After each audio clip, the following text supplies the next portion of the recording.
Good morning, everyone. It's a beautiful day here in California.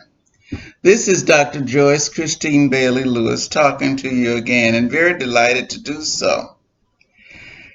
We got some good information this morning that I believe is going to carry us into the future in a good way.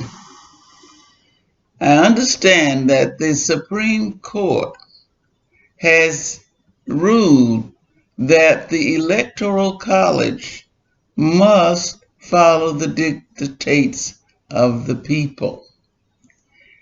Now that we have that ruling, we need to do our part. Now, you remember when I talked about visions, missions, goals, and objectives. Without someone to implement the objectives, everything else will fall apart because it means nothing unless those who are responsible for the small parts, which are the objectives, are busy doing what they must do to fulfill those objectives. And that's us.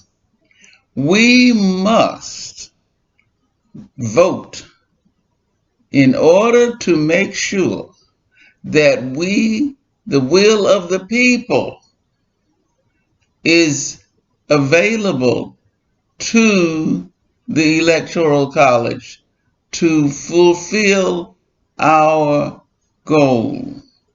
And our goal is to make sure that our country is again on a sound footing where we can move forward to the day when we will have achieved the notion that all men are created equal.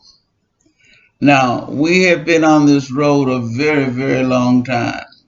Sometimes we get tired. Sometimes we give up. Sometimes we think we're going backwards. But that's what change looks like. It looks like going forward 2 steps and back 3 sometimes. It looks like going around the inevitable to make sure that other people who have not done what they should do get what they want instead of those of us who are striving hard to see the end of segregation, to see the end of discrimination, to see the end of treatment that says that even health concerns are diminished in certain populations.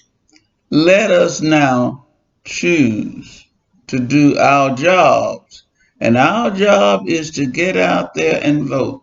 Now, I said get out there. Well, that has to do with another thing that we're looking forward to is, do we have the freedom to cast our votes by mail? With that said, everybody will be able to do what I do. I'm 84 years old, and I have been casting my vote by mail for years. Trump and his people cast their vote by mail. Nothing's wrong with that. We need to circumvent this virus and stay out of its way until it's over. And in order to do so, large activities such as voting and going out to concerts and eating in restaurants and going to bars and all of that, we need to put that aside for the moment until we get past to a place where we're healthy and everybody's all right. And when we come out of this, we're going to have to make sure that Black and brown people have the same health care and the same opportunities to be seen by a doctor and be treated as anybody else, so that our nation will be a healthy nation, and we will be able to raise our children in healthy environments.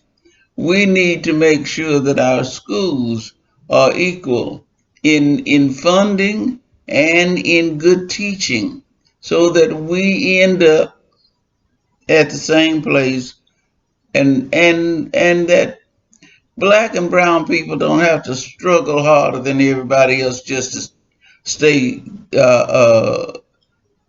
within the ballpark. No, we're not even at this point looking at being ahead of everybody else. We're looking at being in the ballpark where we have the same opportunity to strive and be our best as other people, and that we get a leg up when, like other people, if we go to get a loan or buy a house or send our kids to school, that we have the same opportunities as everybody else. That's what we ask. That's what we're working toward. We're not asking anymore. We're demanding. And we're working toward this day when all will be equal.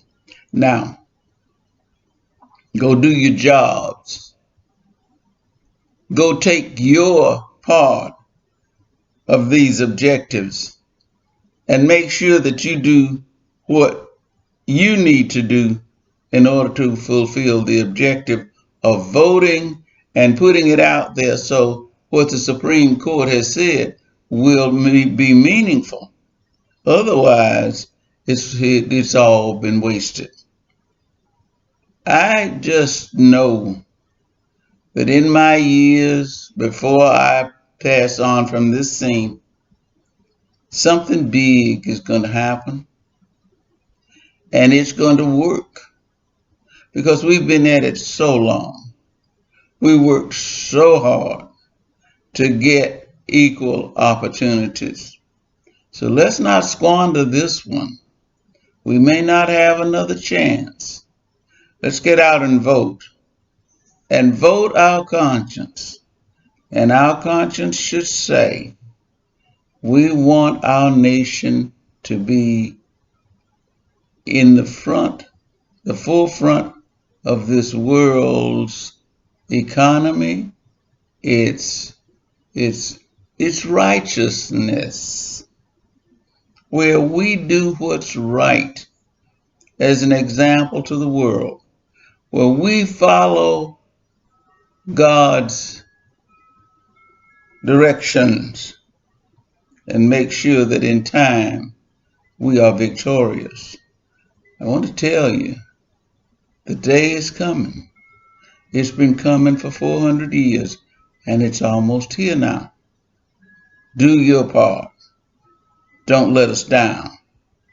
And God bless you all in every way. Have a good one.